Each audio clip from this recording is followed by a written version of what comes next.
Bertemu kembali. Sejumlah pengungsi di Rafah, Gaza Selatan mengalami kesulitan mendapatkan kebutuhan hidup mulai dari tempat tinggal layak dan kebutuhan air bersih. Sejumlah warga yang menempati kamp Al-Muwasi Rafah tidak bisa berbuat banyak. Mereka tetap menempati tenda mereka di tengah serangan Israel ke kamp-kamp pengungsian di kota Rafah, Gaza Selatan. Saat ini para pengungsi kesulitan memenuhi kebutuhan pokok seperti tempat tinggal layak huni, air bersih, hingga kebutuhan makan. Saudara, eskalasi serangan Israel di jalur Gaza kian meningkat.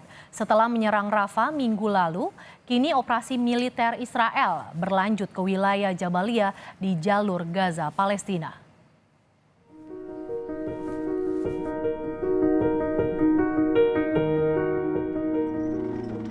Eskalasi konflik di jalur Gaza kian meningkat.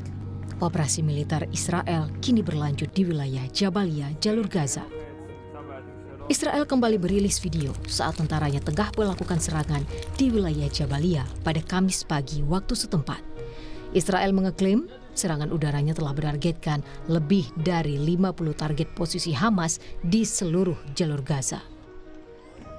Sebelumnya pada Minggu 26 Mei 2024, Israel menyerang para pengungsi Palestina di Rafah. Eksodus ini menewaskan sedikitnya 50 warga yang tengah mengungsi. Lebih dari 200 orang pengungsi mengalami luka akibat serangan udara Israel ke kota Rafah. Serangan Israel di kamp pengungsi Palestina telah memicu kemarahan masyarakat internasional. Pasalnya, Rafah merupakan satu-satunya lokasi paling aman bagi warga Palestina untuk mengungsi. Di media sosial, masyarakat dunia ramai-ramai mengecam Israel dengan tagar All Eyes on Rafah. Seluruh mata dunia tertuju pada Rafah, wilayah paling aman yang kini juga jadi target serangan keji Israel. Presiden Tiongkok Xi Jinping turut mendukung perdamaian di Timur Tengah dan mengakui Palestina sebagai negara. Sebelumnya, 3 negara Eropa telah mendukung negara Palestina dan mengecam tindakan Israel sebagai kejahatan kemanusiaan.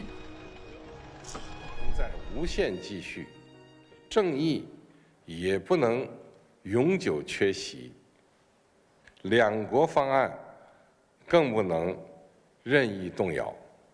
中方坚定支持建立以1967年边界为基础，以东耶路撒冷为首都。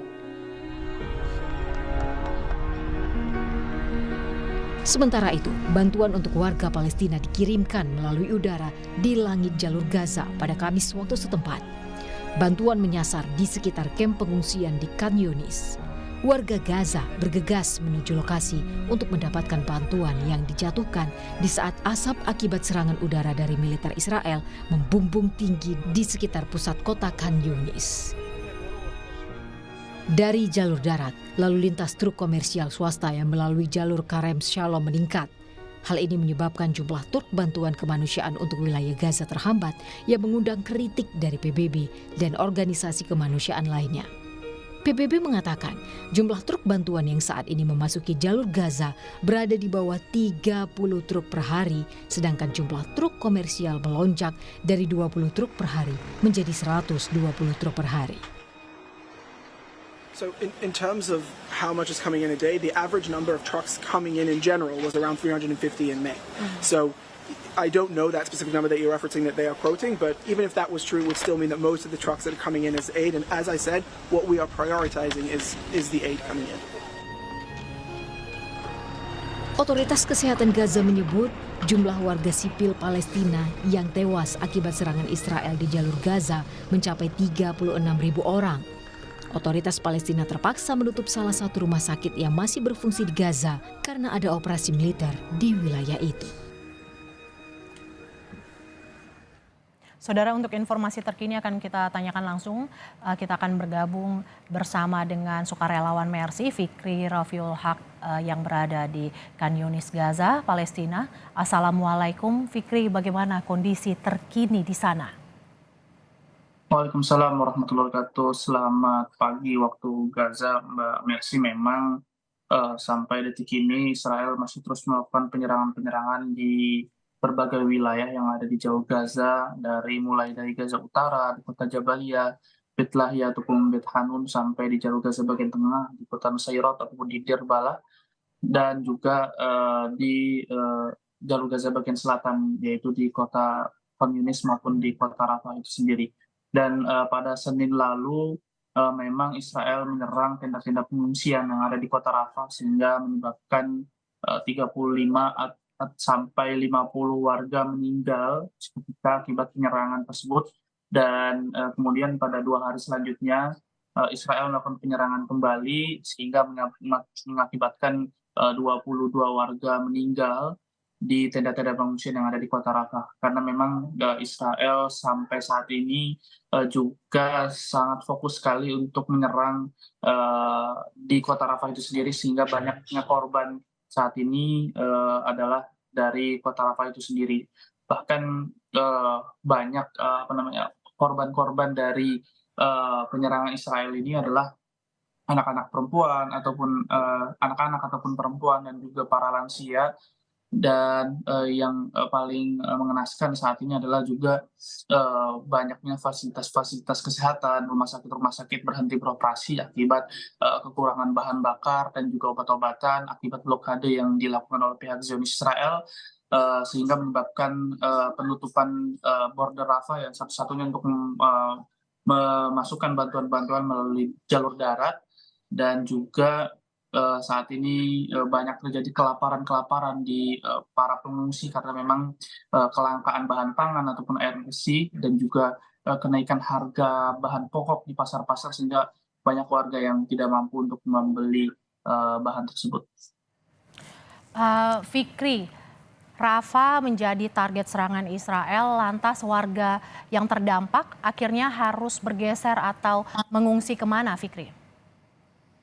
Iya, akibat memang pemboman yang intens sekali di kota Rafah sehingga jumlah korban terus berjatuhan, dan update korban dari 7 Oktober lalu sampai hari ini dari rilis Kementerian Kesehatan Palestina menyentuh angka 36.100 lebih, dan juga korban luka-luka menyentuh angka 81.400 lebih, di mana 74% mereka adalah anak-anak dan juga perempuan. Dan akibat serangan darat Israel sejak Senin 6 Mei lalu, sehingga banyak warga yang pergi ke daerah Al-Mawasi yang diklaim bahwa oleh pihak Israel ini adalah kota atau daerah yang safe zone ataupun daerah yang aman untuk warga untuk mengungsi atau berlindung dari serangan Israel. Namun ternyata daerah tersebut pun menjadi target sasaran Israel, sehingga tidak ada tempat yang aman untuk warga Gaza itu sendiri. Oke. Fikri, tadi Anda sempat menyinggung soal penyaluran bantuan. Ada bantuan yang diperlukan oleh warga di sana. Anda bisa gambarkan seperti apa kendala yang dialami dan langkah seperti apa yang dilakukan untuk mengatasi kendala tersebut, Fikri? Ya, tentunya akibat dari serangan 7 Oktober lalu, banyak bantuan-bantuan juga sangat sulit sekali ya untuk masuk ke jalur Gaza. Ini memerlukan gencatan senjata permanen ataupun minimal sementara untuk memasukkan bantuan-bantuan, karena kalau kita lihat bantuan yang masuk ke jalur Gaza saat ini sangat-sangat sedikit sekali, jauh dari kata cukup, sehingga banyak keluarga yang saat ini kelaparan. Bahkan jumlah korban malnutrisi dan dehidrasi juga meningkat. Saat ini ada 32 orang dan kebanyakan mereka adalah anak-anak, sehingga solusinya adalah berakhirnya perang ini sehingga tidak ada penderitaan-penderitaan yang dialami oleh saudara-saudara kita yang ada di jalur Gaza. Oke. Eskalasi serangan Israel di jalur Gaza meningkat. Rafah yang sebelumnya menjadi tempat teraman juga menjadi target serangan Israel. Terima kasih laporan sukarelawan relawan Mercy, Fikri Rafiul Haq yang sudah bergabung di Kompas Siang memberikan informasi terkini bagaimana keadaan di sana. Terima kasih Mas Fikri.